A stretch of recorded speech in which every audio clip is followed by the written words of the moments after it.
तामिळनाडू एक असं राज्य आहे जिथे गेल्या 59 वर्षात फक्त दोनच पक्षांनी सत्ता भोगली. डीएमके आणि एआयएडीएमके. एकाची सत्ता गेली की दुसऱ्याची सत्ता आली. हे साठ-लोट एवढं पक्क झालं होतं की राजकीय विश्लेषण त्याला द्रविडियन डिओपॉली म्हणायचे. पण 2026 मध्ये हे चक्र एका राजकीय व्यक्तीने नाही तर एका अभिनेत्याने तोडलं आणि त्या व्यक्तीचं नाव आहे जोसेफ विजय. अर्थात विजय थालापती हा फक्त एका अभिनेत्याचा राजकारण प्रवेश नाही तर हा तामिळनाडूच्या राजकारणाचा आलेला भूकंप आहे. अभिनेता ते मुख्यमंत्री यामधला सगळा संघर्ष नीट लक्षात घेतला तर विजयने केलेल्या फिल्मपेक्षा या स्टोरीमध्ये जास्त ट्विस्ट आहेत. त्याने शेवटी मुख्यमंत्री पदाची शपथ घेतली आणि लगोलग काही महत्त्वाचे निर्णय सुद्धा घेतले आहेत. तर काय आहेत निर्णय सविस्तर पाहू या व्हिडिओच्या माध्यमातून. नमस्कार, मी पंकज. तुम्ही पाहताय कसं काय. आतापर्यंत तामिळनाडूचं सत्तेचं गणित नेहमी साधं सरळ होतं. डीएमके आणि एआयडीएमके या दोन पक्षांपैकी एकाला मतदार सत्तेत बसवायचे आणि हे वर्षानुवर्ष चालत आलेलं होतं. पण हळूहळू तामिळनाडूचा मतदार या दोन्ही पक्षाला कंटाळला होता. भ्रष्टाचाराचे आरोप, सरकारी योजनातील घोटाळे आणि दोन्ही पक्षातील घराणेशाही यामुळे सर्वसामान्य माणूस वैतागला होता. याच काळात फेब्रुवारी 2024 मध्ये जोसेफ विजय एक घोषणा केली. त्यांनी तलिगामा वेत्री कळगम अर्थात टीव्हीके या पक्षाची स्थापना केली. सुरुवातीला अनेकांनी हसवण्यावरी घेतलं. कोणी म्हणाले हा अभिनेता राजकारणात काय करणार. पण विजयने सुरुवात केली ती तरुणाशी थेट संवाद साधत. शिक्षण, रोजगार आणि भ्रष्टाचार मुक्त प्रशासन हेच मुद्दे त्याने लावून धरले.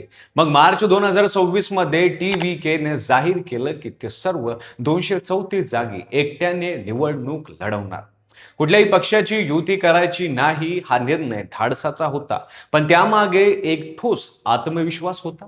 23 एप्रिल 2026 रोजी तामिळनाडूत मतदान झालं. राज्याच्या इतिहासातील सर्वाधिक 85.1% मतदान नोंदवलं गेलं.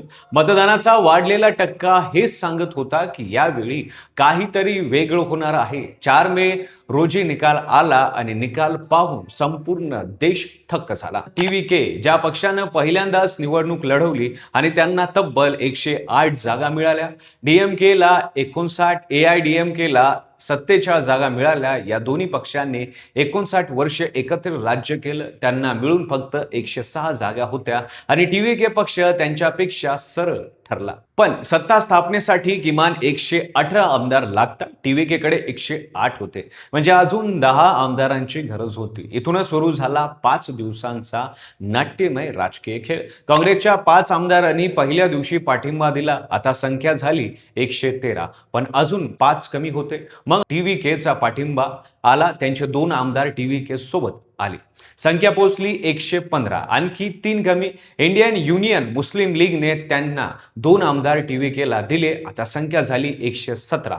अजूनही एक आमदार हवा होता. अखेर आणखी एक अपक्ष उमेदवारांना पाठिंबा दिल्यावर टीव्हीकेचं संख्याबळ 120 वर पोहोचलं. सत्ते स्थापनेचा तिढा सुटला. 9 मे 2026 रोजी चेन्नईत नेहरू इंडोर स्टेडियम मध्ये तामिळनाडूच्या इतिहासातील एक अविस्मरणीय क्षण घडला. राज्यपाल राजेंद्र विश्वनाथ अर्लेकर यांनी जोसेफ विजय यांना तामिळनाडूचे मुख्यमंत्री म्हणून पद आणि गोपनीयतेची शपथ दिली. सोबत 9 मंत्र्यांनीही शपथ घेतली. या सोहळ्याला राहुल गांधीची उपस्थिती होती, जे काँग्रेसने टीव्हीकेला दिलेल्या पाठिंब्याचं प्रतीक होतं. आणि मग जे घडलं ते खरोखरच ऐतिहासिक होतं. शपथविधी होताच विजय यांनी 3 महत्त्वाच्या फाईल्सवर सही केली. घरगुती ग्राहकांना दरमहा 200 युनिट वीज मोफत, प्रत्येक जिल्ह्यात अंमली पदार्थाविरुद्ध विशेष पथक आणि महिलांच्या सुरक्षेसाठी एक स्वतंत्र दल स्थापन केलं. हे 3 निर्णय होते, पण त्यांनी एक संदेश दिला की विजय फक्त अभिनेता मुख्यमंत्री नाही, तो एक तयारी निधी आलेला नेता आहे. डीएमकेचे दिग्गज नेते आणि माजी मुख्यमंत्री के स्टॅलिन यांनी 5 मे रोजी मुख्यमंत्री पदाचा राजीनामा दिला होता, कारण ते स्वतःच त्यांच्या पारंपरिक कोलाथूर मतदारसंघातून पराभूत झाले होते. 3 वेळा जिंकलेल्या जागेवर पराभव हा डीएमके साठी मोठा धक्का होता. एआयडीएमकेचे एडापडीके पळणस्वामी मात्र त्यांच्या मतदारसंघातून सर्वाधिक फरकाने विजयी झाले. ते विरोधी पक्ष नेते म्हणून काम करतील. विजय यांनी सीएमओ कार्यालयात जाऊन पदभारही स्वीकारला. तामिळनाडूच्या जनतेत उत्साहाचं वातावरण आहे. राजकीय विश्लेषकांच्या मते टीव्हीकेच्या यशाचं सर्वात मोठं कारण म्हणजे विजय यांनी डीएमके डीएमके आणि एआयडीएमके दोन्हीचे तरुण महिला आणि शहरी मतदान एकाच वेळी त्यांनी खेचले. जात किंवा धर्मांतरवर आधारित मतदान न होता बदल हवा या एकाच भावनेनं निकाल फिरला. एम.जे. रामचंद्र पडद्यावरून थेट मुख्यमंत्री झाले. जयललिता अभिनेत्री ते मुख्यमंत्री झाल्या. आता विजय थालापती ते मुख्यमंत्री झाले. तमिळनाडूच्या जनतेनं पुन्हा एकदा सिनेमाच्या पडद्यावरच्या हिरोला वास्तववादीतील नेता म्हणून स्वीकारलं. पण यावेळी फरक आहे की विजय यांनी स्वतःचा पक्ष स्थापन केला. कुठल्याही जुन्या राजकीय घराण्याचा आधार घेतला नाही. 59 वर्षाची मतदारी संपली. एक नवं पूर्व सुरू झालं. आता खरा प्रश्न हा आहे, चित्रपटात सगळ्यांना वाचवणारा हिरो आता खऱ्या आयुष्यात कोट्यावधी तामिळ जनतेच्या अपेक्षा पूर्ण करेल का? याविषयी तुम्हाला काय वाटतं ते कमेंटमध्ये नक्की सांगा. व्हिडिओ आवडला असेल तर लाईक करा. चॅनलवर नवीन असाल तर चॅनल सबस्क्राईब करायला विसरू नका आणि पाहत रहा फक्त कसं काय.